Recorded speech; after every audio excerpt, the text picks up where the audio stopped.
Welcome back जी। हमने break पे जाने से बात आपने की थी कि एंटीबायोटिक्स लोग ले लेते हैं, तो एंटीबायोटिक्स का क्या रोल है इसके अंदर ज़ुकाम में, और ये नुकसान देती हैं या इसका कुछ फ़ायदा भी है? देखिए, लोग आमतौर पे जो लेते हैं ना खुद से मेडिकल स्टोर्स से जाके, इसको हम कहते हैं ओवर द काउंटर मेडिसिन्स, जो कि मेडिकल स्टोर्स पे अवेलेबल होती हैं विदाउट डॉक्टर्स प्रिस्क्रिप्शन।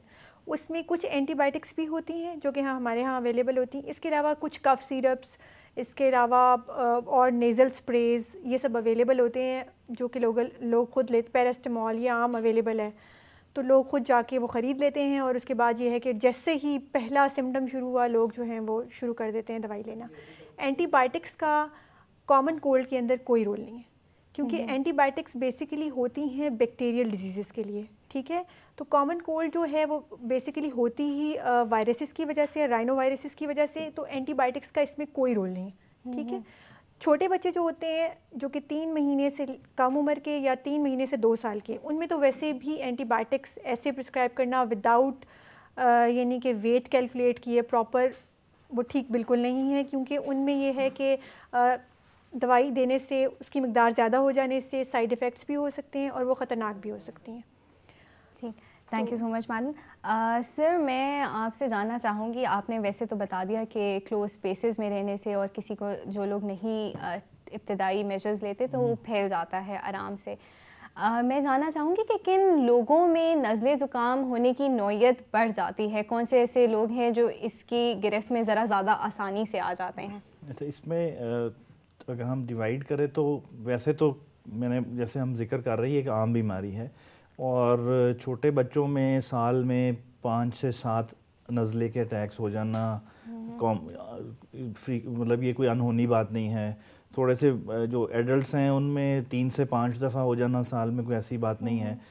जो ज़रा बड़ी उम्र के लोग हैं उनमें साल में 1-आध दफ़ा होना ये तो एक कॉमन चीज़ है। अब इनमें जो इम्पॉर्टेंट चीज़ है वो ये कि उन लोगों का तयन करना कि जिनमें आपको शुरू से ही बड़ी ही विजिलेंट रहना पड़ता है। अब ये वो लोग हैं कि जो ऑलरेडी किसी ना किसी बीमारी में मुब्तला है। कोई मरीज़ है जिसको दिल की तकलीफ़ है, सांस की तकलीफ़ है,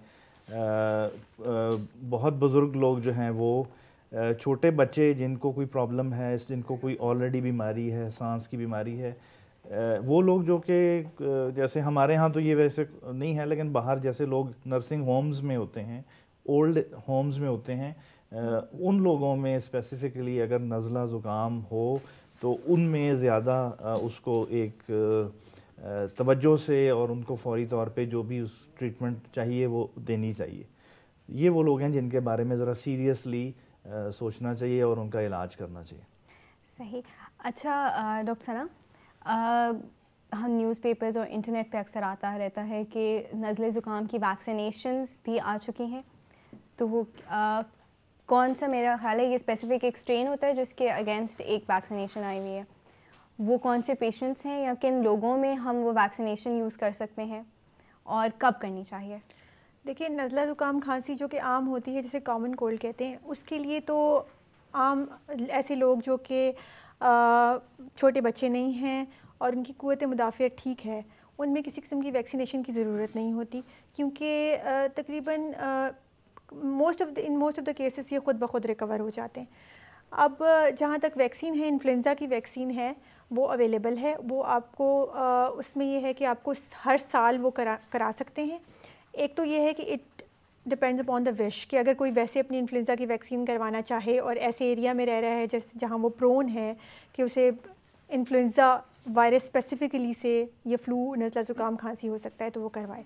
दूसरा ये है कि छोटे बच्चे, ठीक है, जो कि कहते हैं कि उनकी क़ुव्वत मुदाफ़ियत वैसे ही कम होती है, 3 माह से कम उम्र के बच्चे या फिर पहले 2 साल में जो शीर ख्वार बच्चे होते हैं वो। इसके अलावा वो लोग जो कि बूढ़े हैं, बूढ़े होने के साथ साथ वो सीने के अमराज में मुब्तला हैं, जिसमें किसी किस्म के भी अमराज हो सकते हैं, जैसे कि तपेदिक के बाद अगर फेफड़े ख़राब हो गए हुए हैं या फिर सिगरेट नोशी से ख़राब हो गए हुए हैं, किसी भी इस किस्म की बीमारी में मुब्तला हैं, तो या फिर नमूनिया के सीवियर केसेस में जो है ये वैक्सीनेशन जो है वो आप करवा सकते हैं। ऐसे लोग जो कि जिनकी जो कमज़ोर भी हैं और जिनकी क़ुव्वत मुदाफ़ियत भी कम है। ठीक। अच्छा, मैं एक छोटी सी बात पूछना चाहूँगी, सर्जरी के लिहाज से अक्सर ऑपरेशन होने वाला होता है लोगों का और ज़ुकाम हो जाता है, तो इस सिचुएशन में क्या हो सकती है?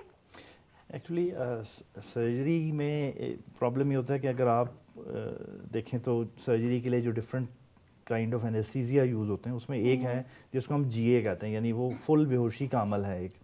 उसमें मरीज़ को अमल तनफ़ुस जो है वो एक मशीन पे डाला जाता है और एक ट्यूब के ज़रिए। तो ये जब इस किस्म का अमल हो और ऑलरेडी अगर मरीज़ को कोई भी ऐसी अलामत जो है जिसमें ज़ुकाम है, खांसी है, ऐसी अलामत मौजूद है, उस मरीज़ में ऑपरेशन के बाद उसमें फेफड़ों में कॉम्प्लिकेशन होने का, जिसको हम कहते हैं कि फेफड़े की जो बहुत छोटी नालियां हैं वो बंद हो जाती हैं और उसके बाद उसमें उन बंद नालियों में रेशा, जिसको हम सीक्रीशंस कहते हैं, इकट्ठे होने से इन्फेक्शन होने का इम्कान बहुत ज़्यादा है। तो आमतौर पे हमारी कोशिश यही होती है कि अगर कोई ऐसा मरीज़ है जिसका कोई एमरजेंसी ऑपरेशन नहीं हो रहा, इलेक्टिव सर्जरी हो रही है, तो उसमें हमारी कोशिश ये होती है कि अगर मरीज़ ऐसी किसी भी बीमारी में मुब्तला है जिसमें हम ये जहन में आपके ख्याल पैदा होता है कि कहीं बाद में इसको कोई सांस की तकलीफ़ ना डेवलप हो जाए, तो ऐसे मरीज़ों को हम आमतौर पे कोशिश यही होती है कि उनकी अलामतें ठीक होने के बाद ऑपरेट किया जाए। अच्छा, मतलब लेकिन इमरजेंसी ऑपरेशन हम कर सकते हैं अगर इमरजेंसी में जी कोई बिल्कुल, आ जाए? इमरजेंसी में तो फिर ज़ाहिर बात है आपको करना पड़ता है, अब वो उसके लिए आप फिर इंतज़ार नहीं कर सकते। इसी के साथ हम जाते हैं एक छोटी सी ब्रेक पे और हमारे साथ रहिएगा, हम मज़ीद कुछ गुफ्तगू करेंगे।